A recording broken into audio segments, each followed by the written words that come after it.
हमारा हरियाणा।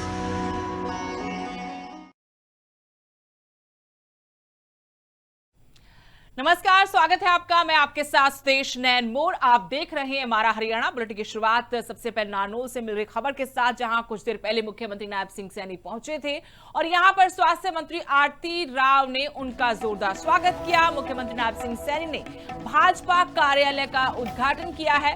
पार्टी प्रदेश अध्यक्ष डॉक्टर अर्चना गुप्ता भी मौजूद रही। सीएम नायब सिंह सैनी ने भाजपा कार्यकर्ताओं को बधाई भी दी। मुख्यमंत्री नायब सिंह सैनी नारनौल पहुंचे थे और यहां पर पार्टी कार्यालय का मुख्यमंत्री ने उद्घाटन किया।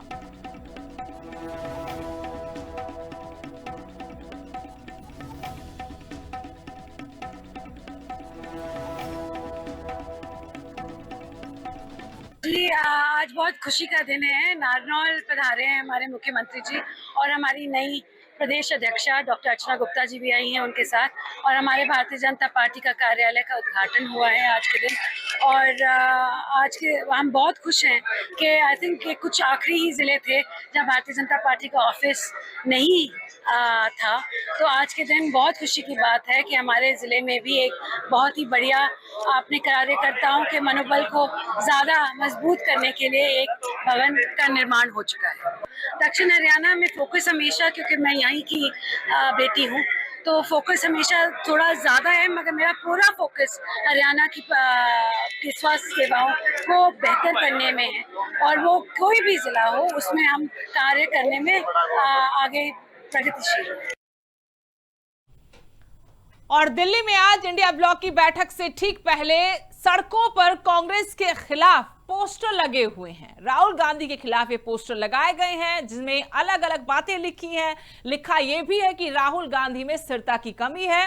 23 विपक्षी दल बैठक में शामिल होंगे। ममता बनर्जी और अखिलेश यादव दिल्ली पहुंच चुके। ममता बनर्जी कल ही दिल्ली पहुंच गई थी और यहां पर एक बड़ी बैठक इंडिया ब्लॉक की होने वाली है और जो विपक्षी एकजुट हुए हैं, इसके साथ साथ दूसरी तरफ ये पोस्टर्स भी सड़कों पर नजर आ रहे हैं, जिसमें बकायदा जो विपक्ष के ही नेता हैं उनके पहले जो बयान थे, जो राहुल गांधी को लेकर, कांग्रेस को लेकर बयान थे, उनका जिक्र किया गया। बकायदा फोटो लगाई गई है। आम आदमी पार्टी ने पहले ही अपने आप को इंडिया ब्लॉक से अलग कर लिया है और इसके अलावा जो नेता कांग्रेस पर, राहुल गांधी पर टिप्पणी करते रहे, वो बयान बकायदा यहां पर लिखे। सीपीआई एम की बात अगर आप करेंगे तो आप देख रहे हैं राहुल गांधी एक राष्ट्रीय स्तर के नेता हैं, लेकिन फिर भी उनमें इतनी भी समझ नहीं है। उनकी समझ पर सवाल उठाए, कंसिस्टेंसी पर सवाल उठाए गए हैं। पंजाब के मुख्यमंत्री भगवंत मान के एक बयान का भी हवाला दिया गया है और ये पोस्टर वॉर, हालांकि ये जानकारी नहीं मिल पाई कि पोस्टर किसने लगाए हैं, लेकिन इस महत्वपूर्ण बैठक से ठीक पहले दिल्ली की सड़कों पर ऐसे बहुत सारे पोस्टर, इंडिया अलायंस वाले जो एक साथ लड़ रहे हैं, क्या वो आगे लड़ेंगे, ये सवाल भी पूछा गया है। इंडिया ब्लॉक की इस बैठक से पहले आपने देखा 2024 में कुछ मुख्य विपक्षी पार्टियां एक साथ आई थी और गठबंधन कर उन्होंने अपने उम्मीदवार चुनाव मैदान में उतारे थे। कुछ छिटक गए हैं उस लोकसभा चुनाव के परिणाम के बाद, लेकिन अब एक बार फिर से इन विपक्षी दलों को एकजुट करने की कवायद के रूप में इस इंडिया ब्लॉक की बैठक को देखा जा रहा है। लेकिन उससे पहले ये तमाम पोस्टर वहां पर लगाए गए हैं और हरियाणा आम आदमी पार्टी के अध्यक्ष डॉक्टर सुशील गुप्ता जिस वक्त हमारे साथ जुड़े हैं। गुप्ता साहब, सबसे पहले तो बहुत बहुत स्वागत है आपका लिविंग इंडिया न्यूज पर। जी, धन्यवाद आपका। धन्यवाद। आज इंडिया ब्लॉक की महत्वपूर्ण बैठक दिल्ली में हो रही है। आम आदमी पार्टी की तरफ से संजय सिंह पहले ही साफ कर चुके कि हमारा इससे कोई लेना देना नहीं है। आप इस बैठक को कैसे देखते हैं और आम आदमी पार्टी ने अपने आप को क्यों अलग कर लिया इससे? देखिए, जो कांग्रेस का नेतृत्व इंडिया गठबंधन के अंदर हुआ, वो खुद कहीं न कहीं बीजेपी से डरते हैं और जो लोग डरते हो वो नेतृत्व नहीं कर सकते। ये हमने लोकसभा के चुनाव के समय ही देख लिया था इस बात को। और तुरंत उसके बाद जब हरियाणा के चुनाव आए तो इन्होंने जानबूझ के उस गठबंधन को खत्म किया, कमजोर किया और कांग्रेस पार्टी के नेतृत्व को कई दल स्वीकार नहीं करते। आम आदमी पार्टी ने तो बड़े स्पष्ट तरीके से कहा कि अब इस गठबंधन से हमारा कोई लेना देना नहीं है। जो गठबंधन जनता की आवाज उठाने में नाकाम रहे, जिसका नेतृत्व अगर राहुल गांधी के हाथों में है और राहुल गांधी खुद इस नेतृत्व को संभाल नहीं सकते तो उस गठबंधन का भविष्य बहुत सुनहरा नहीं होता।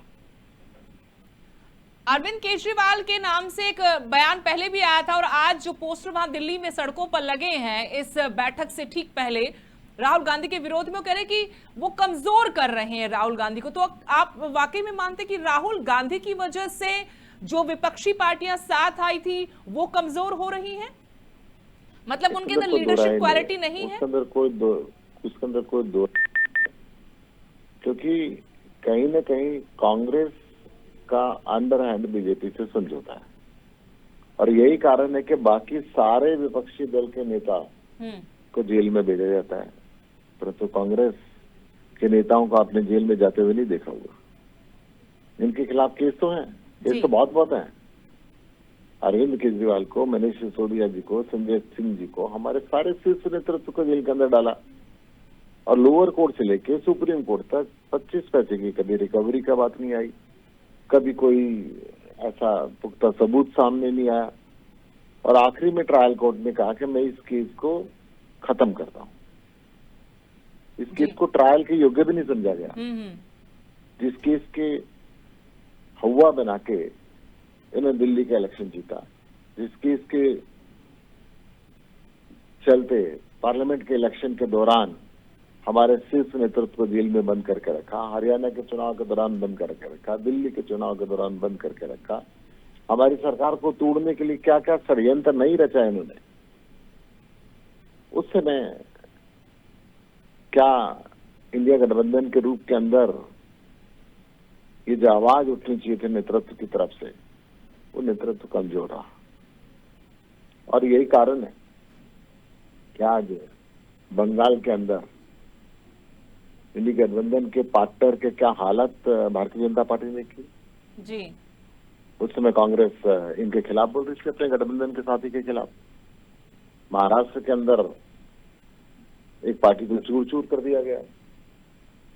आज बिना किसी राजनीतिक नेतृत्व के हिंदुस्तान का युवा जंतर मंत्र पे इकट्ठा हुआ इस पेपर लीक के खिलाफ, सीबीएसई के सिस्टम के खिलाफ, देश के शिक्षा मंत्री का इस्तीफा मांगा।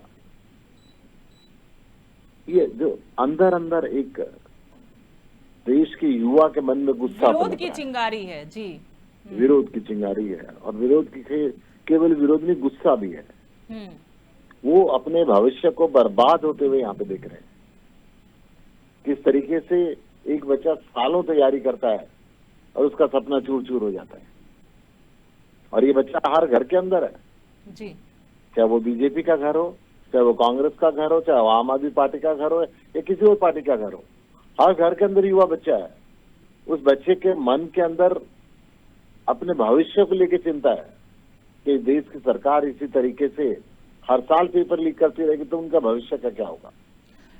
गुप्ता साहब, आपने बहुत बड़ी बात कही कि सिर्फ आम आदमी पार्टी के नेताओं को जेल में डाला गया, कांग्रेस से तो किसी को अंदर नहीं किया गया है और ना ही ऐसा एक्शन देखने को मिला कि ईडी सीबीआई की रेड हो या पुराने जो मामले चल रहे उनमें कोई आगे कोर्ट में मामला बढ़े।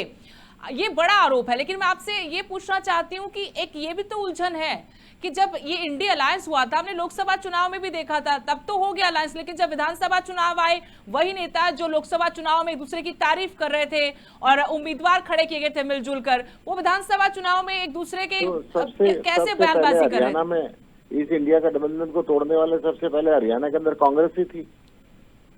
विधानसभा चुनाव क्योंकि बैक टू बैक हुए थे जी जी। अपनी गिरबान के अंदर जाके इनको देखना चाहिए। यानी अब आम आदमी पार्टी कम से कम आगे इनके साथ नहीं आएगी, साफ है अब। बिल्कुल बिल्कुल स्पष्ट, हम अकेले चलेंगे। हमारी लड़ाई सत्ता को प्राप्त करने की नहीं है, हमारी लड़ाई व्यवस्था को बदलने की है, इस देश के युवा को रोजगार देने की है, नशा मुक्त करने की है, भ्रष्टाचार मुक्त करने की है, जनता का पैसा जनता के ऊपर लगे, हमारी लड़ाई इस बात की है जी। और इस लड़ाई में कहीं ना कहीं कांग्रेस कमजोर है। कांग्रेस के नेता भ्रष्टाचार के अंदर लिप्त है, इनकी पुरानी फाइलें आज भारतीय जनता पार्टी के शीर्ष नेतृत्व के पास है और वो जेल में जाने से डरते हैं। बहुत बहुत शुक्रिया डॉक्टर सुशील Gupta ji living India news से बातचीत करने के लिए। थे हरियाणा आम आदमी पार्टी के अध्यक्ष डॉक्टर सुशील गुप्ता, जिन्होंने कहा कि बिल्कुल भी अब इंडी अलायंस का हिस्सा आम आदमी पार्टी नहीं होगी। और इतना बड़ा आरोप उन्होंने लिविंग इंडिया न्यूज से बातचीत में लगाया है कि राहुल गांधी यानी जो कांग्रेस का शीर्ष नेतृत्व है वो अंदर खाने बीजेपी से मिला हुआ है। ऐसे में बहुत सारी फाइल्स भी दबा के बैठे हैं और खुलकर वो जनता के हकों की लड़ाई नहीं लड़ रहे हैं।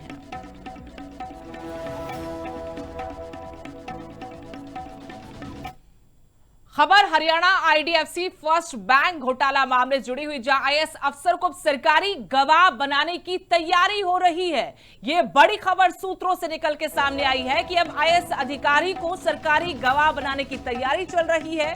हरियाणा में 661 करोड़ का यह बड़ा घोटाला हुआ था। IDFC AU small finance bank घोटाला मामला, जिसको लेकर सीबीआई अब दावा कर रही कि कई बड़े राज इस मामले में आगे खुलेंगे। सीबीआई लगातार छापेमारी भी कर रही है। 3 आईएएस अधिकारियों और 1 आईएफएस अधिकारी रडार पर है।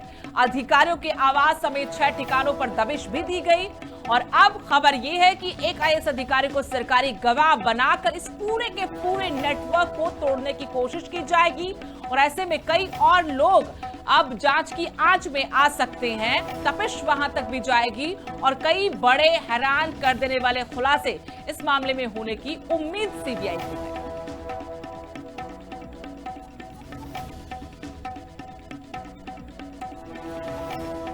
और जानकारी लेंगे, चर्चा करेंगे। मेरे सहयोगी तारा ठाकुर इस वक्त जुड़े हैं। तारा, जिस तरीके से काफी बड़ा मामला था आईडीएफसी जो बैंक घोटाला मामला था, 661 करोड़ का घोटाला, अब जानकारी मिल रही कि सीबीआई इसमें एक आईएएस अधिकारी को सरकारी गवाह बनाने जा रही है। कोई जानकारी आपके पास?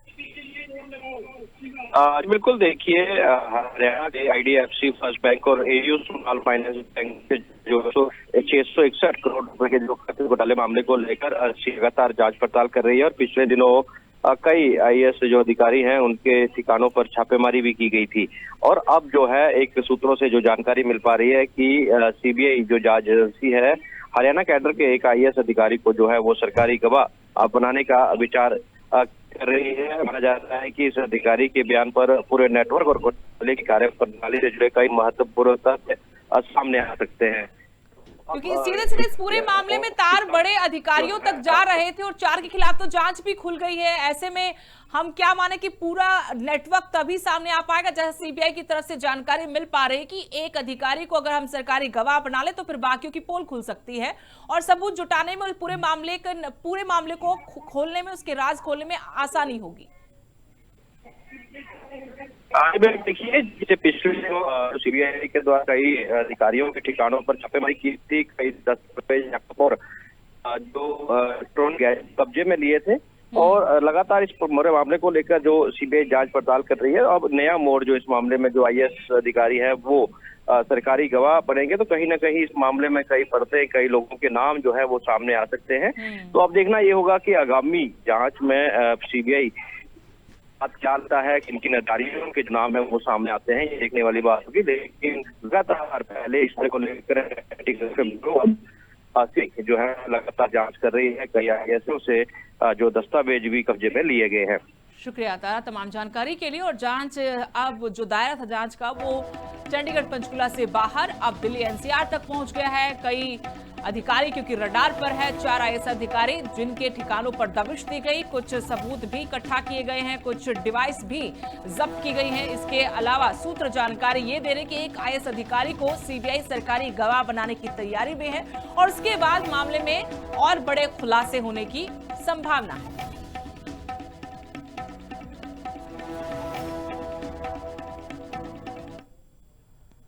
उत्तर प्रदेश के हाथरस में हरियाणवी डांसर के साथ स्टेज पर छेड़छाड़ का मामला, जिसमें स्टेज पर डिंपल चौधरी की कमर छूने पर एफआईआर दर्ज हो गई है। डिंपल चौधरी ने युवक को थप्पड़ जड़ दिया था। ये वीडियो सोशल मीडिया पर खूब वायरल हुआ। कमर छूने पर डिंपल चौधरी भड़क गई थी और साफ शब्दों में कहा था कि परफॉर्मेंस चल रही है, मतलब ये नहीं कि हाथ लगाओ, मेरी बहन मुझसे भी ज्यादा सुंदर है। पैसों का लालच होता तो वो भी इसी लाइन में होती है। एफआईआर दर्ज होने के बाद उन्होंने कॉपी बकायदा दिखाई है। समाज से, लोगों से भी इस मामले में आगे आकर मदद करने की मांग की है ताकि आगे किसी भी महिला कलाकार के साथ ऐसी हरकत ना हो। उन्होंने कहा कि मैं ये काम करती हूँ, मेरा घर परिवार चलता है, लेकिन मैं आर्टिस्ट हूँ और मेरा सम्मान होना चाहिए। पहले भी ऐसी घटनाएं हुई, लेकिन अब आगे ऐसी घटनाएं ना हो, इसके लिए बकायदा शिकायत दर्ज करवाई है और समाज से, लोगों से भी अपील की है कि वो उनका साथ दें।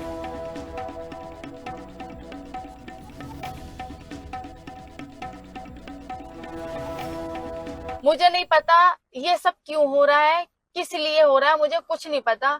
लेकिन अभी फिलहाल मेरे साथ इतना गलत हो रहा है कि मतलब मैं माइंडली डिस्टर्ब हूँ। मैं इतनी माइंडली मतलब दिमाग से मैं इतनी परेशान हूँ कि मुझे खुद को पता नहीं है मैं क्या बोल रही हूँ, मैं क्या कर रही हूँ। तो मेरे साथ जो भी गलत हो रहा है प्लीज वो नहीं होना चाहिए, क्योंकि मेरे अपने ही कर रहे हैं, वो बाहर का नहीं कर रहा। बाहर के करेंगे ठीक है, मैं उनसे सवाल जवाब नहीं करूंगी, लेकिन अगर मेरे अपने ही मेरे साथ गलत करेंगे, इस चीज का मुझे बहुत दुख होगा। और अगर तुम जैसे मुझे अभी सहयोग कर रहे हो ना, प्लीज मुझे ऐसे ही सहयोग करना। हो सकता है अगर अगर ये चीजें ऐसी चलती रही ना, तो हो सकता है मैं मर भी जाऊं, मुझे हार्ट अटैक भी आ जाए, क्योंकि इस टाइम जो मेरी स्थिति है ना, वो सिर्फ मैं जान सकती हूँ, बाकी कोई नहीं जान सकता। अगर आप लोग साथ दोगे तो हो सकता है मैं ये लड़ाई जीत जाऊं, और अगर आप लोग साथ नहीं दोगे तो हो सकता है मैं, जो फिलहाल 2 दिन से मेरे माइंड की स्थिति खराब है, हो सकता है वो और भी ज्यादा हो जाए। बाकी मैं नहीं बोल सकती, कुछ बोलने के लिए बहुत कुछ है, पर कुरुक्षेत्र के सिविल अस्पताल में नाबालिग बच्ची के साथ दुष्कर्म मामले में अब महिला आयोग की तरफ से मुख्यमंत्री नायब सिंह सैनी से मुलाकात की जाएगी। एचडब्ल्यूसी चेयरपर्सन रेणु भाटिया मुख्यमंत्री नायब सिंह सैनी से आज मुलाकात करेंगी और प्रशासन जिस तरीके से इसमें जांच कर रहा है, साथ में अस्पताल प्रशासन की भूमिका को लेकर भी उन्होंने कई आरोप लगाए हैं। खुद कल अस्पताल पहुंची थी चेयरपर्सन रेणु भाटिया, उन्होंने वहां पीएमओ और नर्स को फटकार लगाई, साफ शब्दों में उनको कहा कि आप अपनी ड्यूटी सही तरीके से नहीं कर रहे थे। 3 नर्स की ड्यूटी थी, लेकिन एक भी ओपीडी में आरोपी डॉक्टर के पास क्यों नहीं थी। ये भी पूछा नर्स से कि आपकी बेटी होती तो 15 मिनट क्या आप उसे अकेले छोड़ देती। संबंधित अधिकारियों और कर्मचारियों पर कार्रवाई की सिफारिश भी की गई है।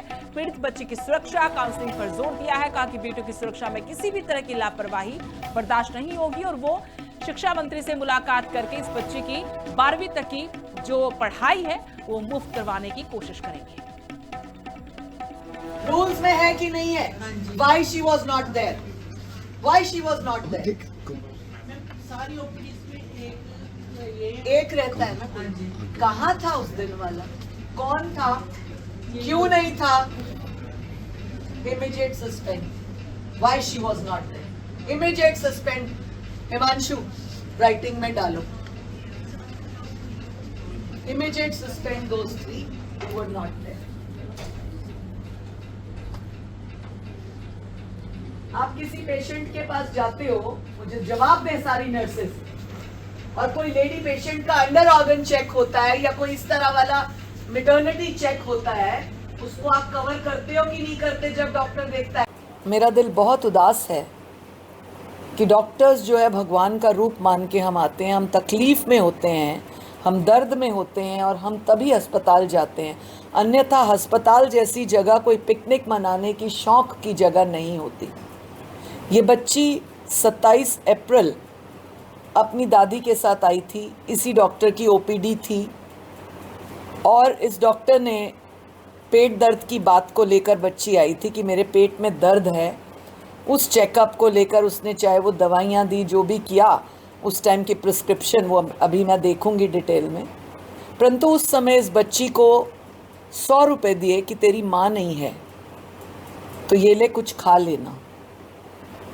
ये किस बात का सबूत है? क्या दिखाता है? और मैं यहाँ की पीएमओ के लिए डीजी हेल्थ को, एसीएस हेल्थ को, सभी को निवेदन के साथ लिखित में भेजूंगी कि ऐसी पीएमओ को तुरंत प्रभाव से हटाएं।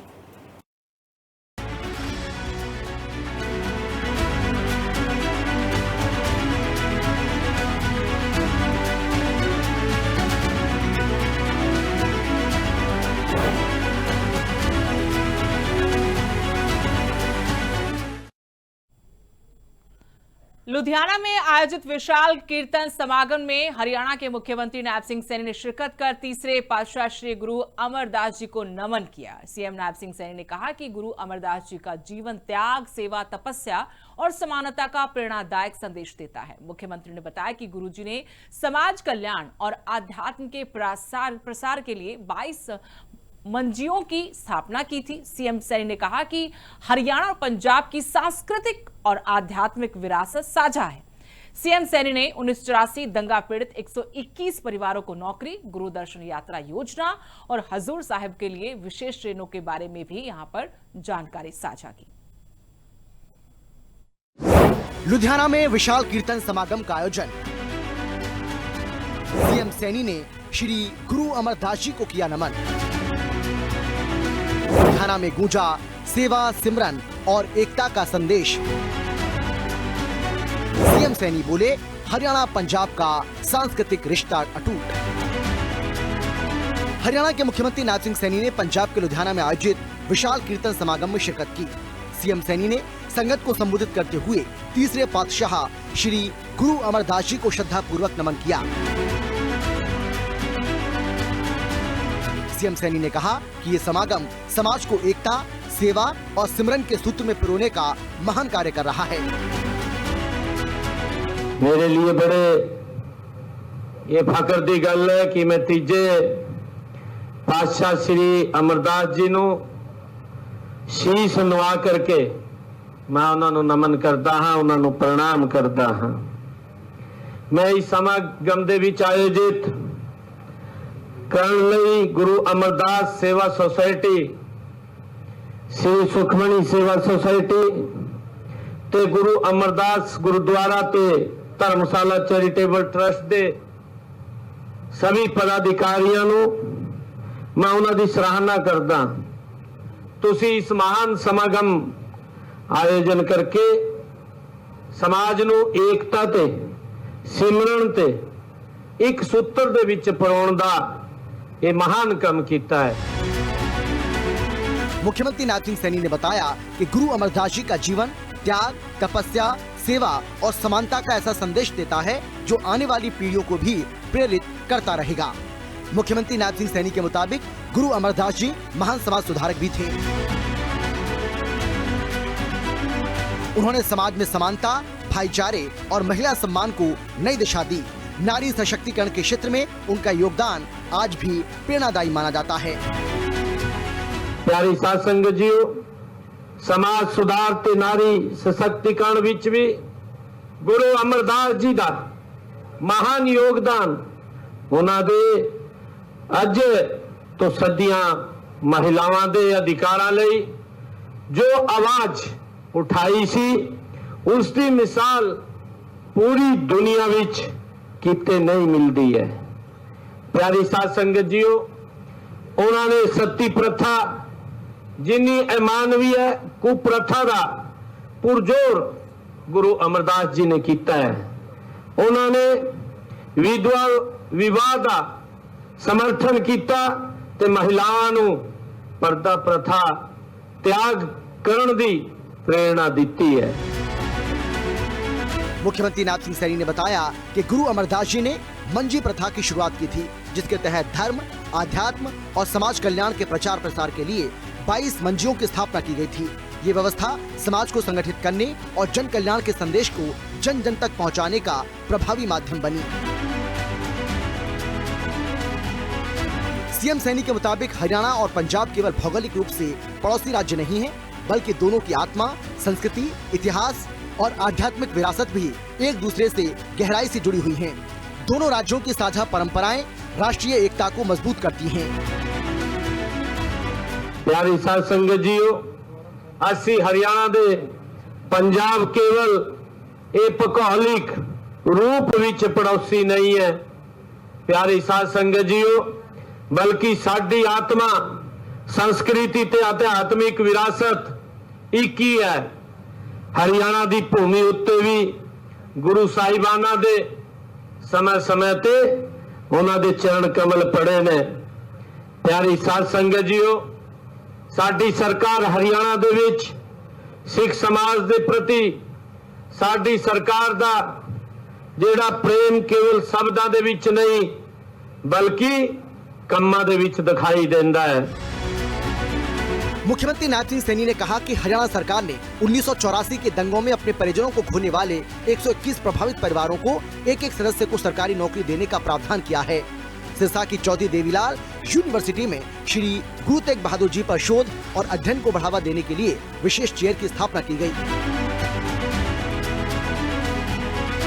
स्वर्ण जयंती गुरु दर्शन यात्रा योजना संचालित की जा रही है और इसके साथ ही श्रद्धालुओं की सुविधा के लिए श्री हजूर साहिब नांदेड़ की यात्रा के लिए कुरुक्षेत्र और सिरसा से 2 विशेष ट्रेनें भी रवाना की गई हैं।